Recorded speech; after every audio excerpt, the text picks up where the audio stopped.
Welcome! I am so excited to be able to share with you about one of my all-time favorite topics.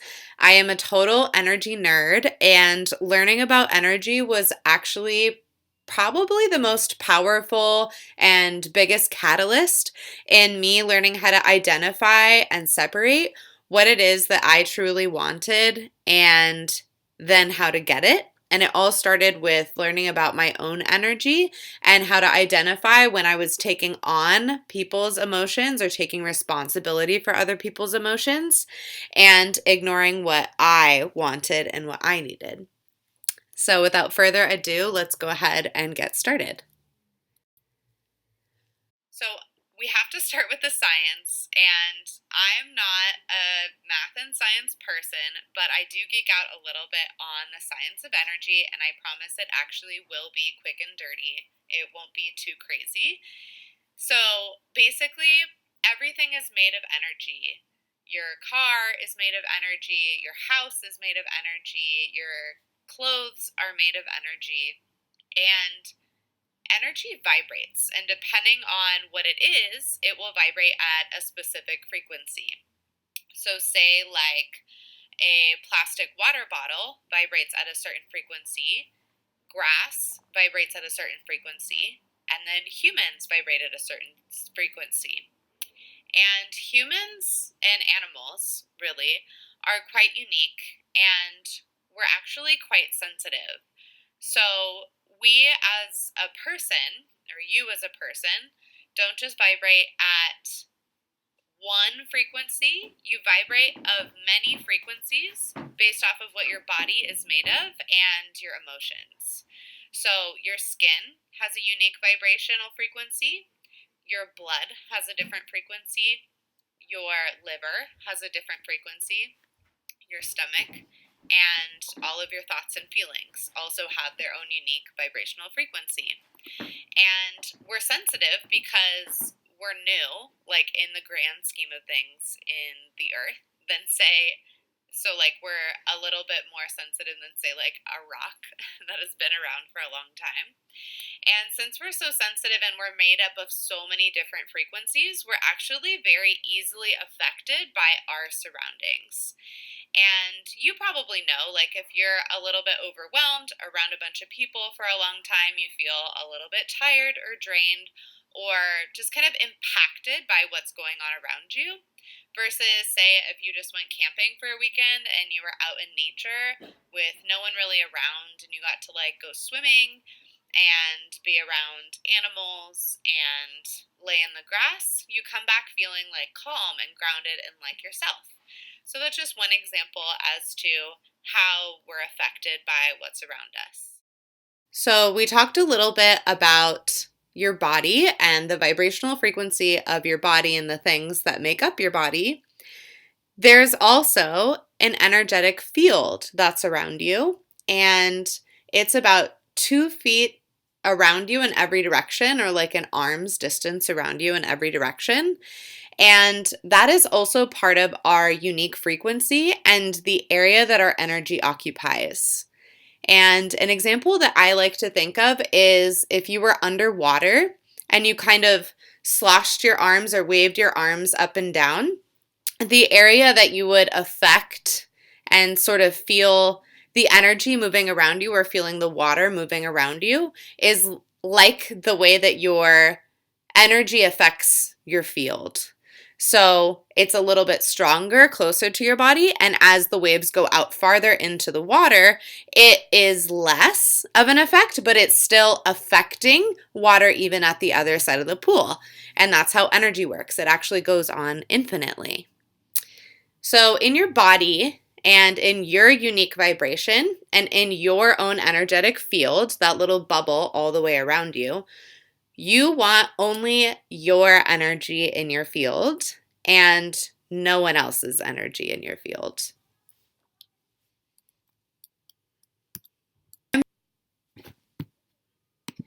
So I know it might seem like I'm throwing a lot at you. Maybe you've done some work with energy before, or maybe this is a totally new concept. But either way, you're actually already really good at knowing about energy. You probably know about someone in your life that makes you feel good the second you think about them or the second you're around them, your shoulders just like relax. You feel calm, you feel grounded, and you feel like yourself. And on the other hand, there's probably someone in your life that does the complete opposite. And even just knowing that they're near you or sensing that they're near you, you kind of start to get aggravated or sad or depressed or just feeling stuck or lost. So you can already do a really good job of sensing energy just by knowing the difference between that. And naturally, you gravitate or you want to gravitate towards people who make you feel good and away from people who make you feel like shit. Pretty simple, right? So you can actually lose, or some people call it leaking energy to other people. And what happens is your energy in your body or in your field, you can actually have little tears, or someone can kind of like plug a cord into your body or your energetic field, or energy will just start to leak out. And I've identified basically 3 different kinds of people that we usually leak energy to, and I'm totally open to expanding this list, but this is just the 3 main kinds of people that I noticed so far.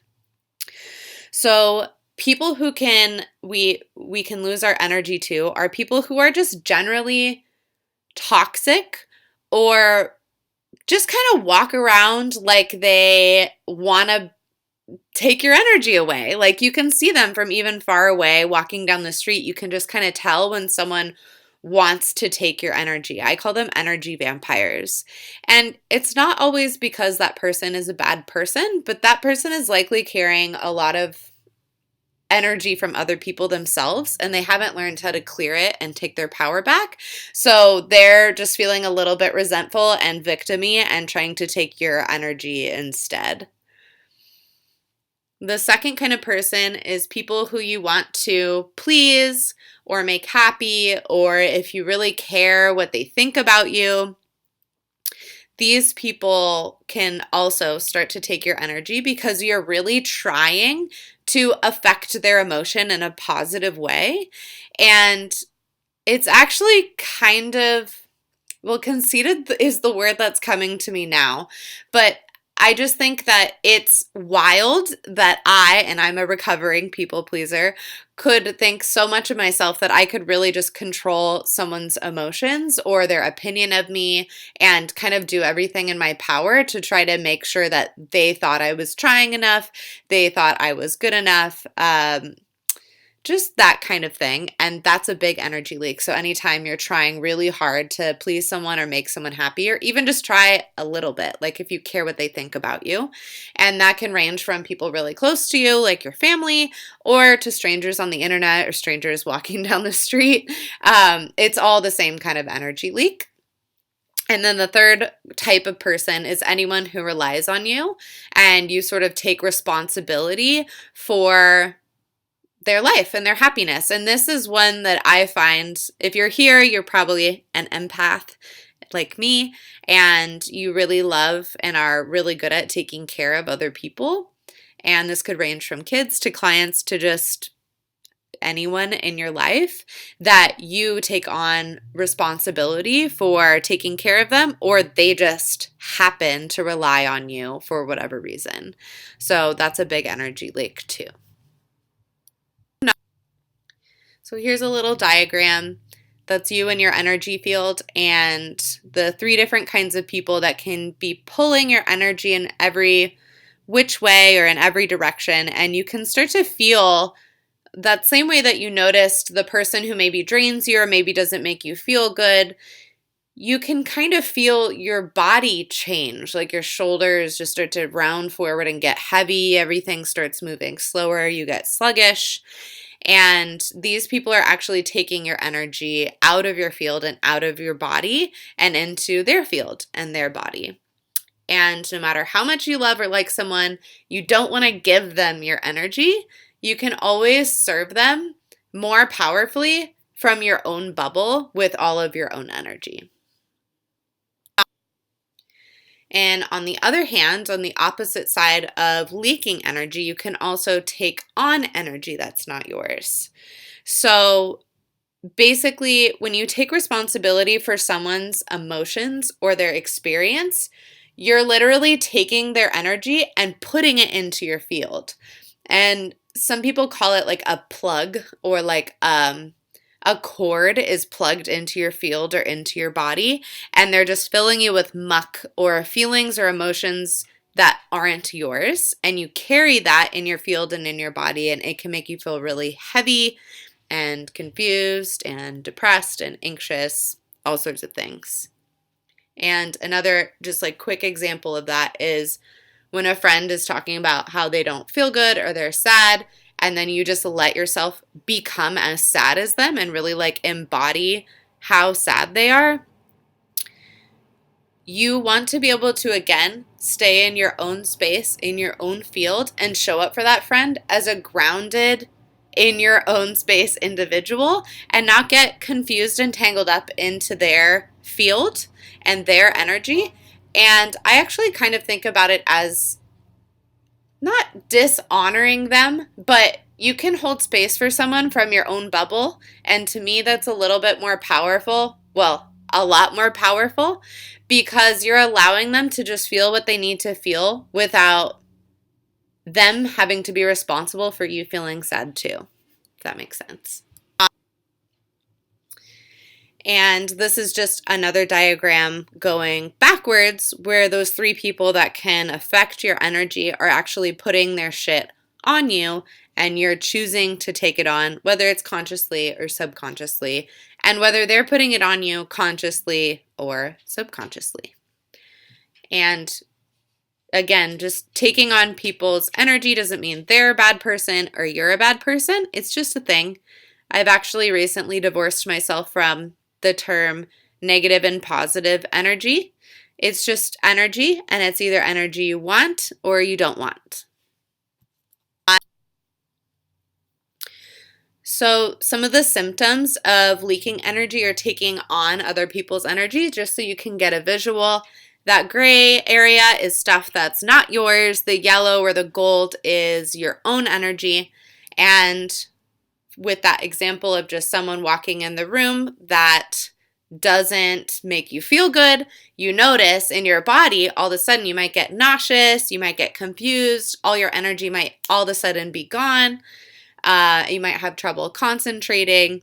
These are physical symptoms, and they can actually lead to illness and dis-ease. And they're just another example of why we want to keep our own energy, because it feels way better. So you might be freaking out by now. I might have just thrown a lot at you, but I want to just reassure you that you might be learning about this for the first time. And I've been practicing for almost 10 years, learning how to identify and keep my own energy, and the sort of situations and people that our energy sucks to me. And just know that even if you're a, quote, I'm doing air quotes, expert at this, there's still going to be times where no matter what, you lose your own energy. And that's just what happens. And we practice, instead of getting super attached to the moments where you had your energy and like, then I lost it. We're just going to let that go. We're practicing keeping our own energy, and it's going to be a lifelong practice. And there is so much power in just being able to notice when you start to lose energy. And then later you can go in and incorporate the boundaries to start keeping more of your life centered around keeping your own energy, and in less situations where you lose it. So now to the solution part. There are tons and tons and tons of tools that you can use to stop the energy leaks and to stop yourself from taking on anyone else's energy. One of those is meditating. You can pick just kind of any type of meditation you like or you want. It could be guided, you could be seated, you could be walking, you could be on your way to go to sleep. Whatever it is, it doesn't really matter. Just envision breathing in your own clean, pure energy and breathing out anyone else's energy out of your body and out of your field. And you can kind of visualize moving through your whole body and moving through your whole field to make sure that all the nooks and crannies get cleaned out. You can do an energy clearing. I am a Reiki practitioner and a healer, and as part of my coaching sessions, I actually work to help clients clear out their energy, or rather energy that's not theirs. And I can actually work to train you to do that energy clearing, or you can find another practitioner that can help you facilitate the energy clearing as well. Number 3 is ritual. Ritual is a super powerful tool, and it doesn't really matter so much what the ritual you choose is. It just matters that you intend to use it to keep your own energy and to keep out any unwanted energy. So, for example, before and after each client session, I wash my hands and I tap some water on the back of my neck to clear out any energy that isn't mine, and to also make sure that I'm not carrying anything from one client to another. I call them, jokingly and lovingly, energetic STDs. And I don't want to be, especially in such a vulnerable setting, I don't want anyone's energy to get mixed up. And I want to just be clear and neutral as possible to show up for the people that I work with. I know I have a client that yells goodbye after work when she leaves to kind of clear out the energy from the day with her clients and her coworkers and stuff like that. You could use crystals, you could jump around, you could sing a song before and after you go to leave the house. Doesn't really matter what it is. It just matters that you choose to do it, and it will have the power and the effect that you want it to. Boundaries. Boundaries are super duper powerful.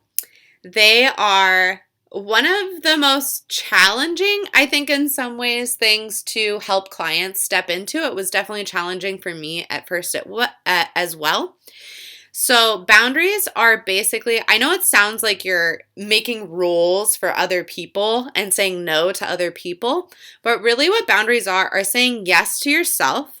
They're saying yes to claiming your body, your space, your energy, your energetic field. You're making room for yourself.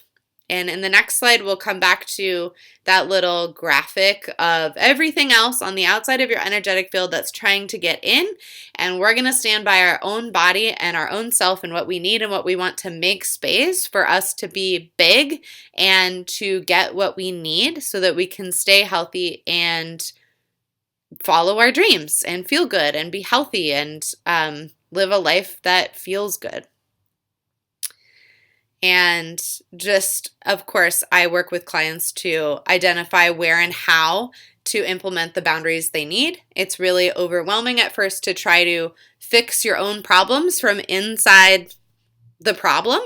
So it really helps to have my outside perspective as someone who has done this for years and years and years, worked with tons of different clients to figure out how to wiggle your way out of wherever you're feeling trapped and blocked so that you can get the job you want, get more money, command all the things that you want into your life. And it all starts with making boundaries and creating space.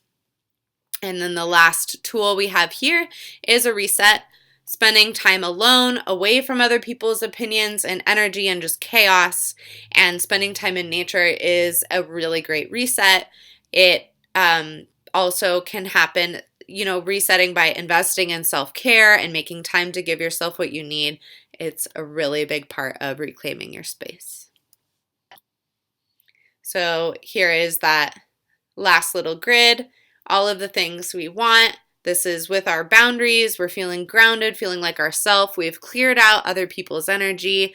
We work with a coach so that you can continue to see the places where you might be leaking and then fix those leaks, seal off those leaks. You have clarity on where you want to go. And all this other noise and crap is staying on the outside of your field, and you're staying at that nice, beautiful, golden light, clear, focused self.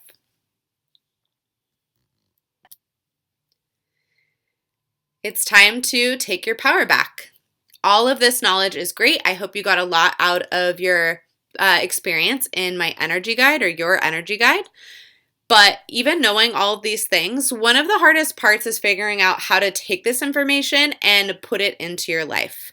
And I work one-on-one with women just like you to help figure out the places where you are leaking energy, where you're losing it, where you're taking on responsibility for shit that is actually not yours to take on, and where it is absolutely imperative to establish boundaries. When you have your energy, it becomes completely clear. It's like as if a fog has been lifted or the curtain has been lifted from the stage of exactly what you want and what you need and how to get it. So I would love to be able to help facilitate that space for you and that support for you. If you're interested in setting up a free discovery call, it's not a high-pressured sales call. I'm not for everyone, so it's actually just a way for us to find out if we're a good fit and if I can help you get to where you need to be. You can visit alextacket.com/4-dreamers to book your call. All right, thanks for tuning in. I hope you have an awesome day. Talk to you soon. Matt.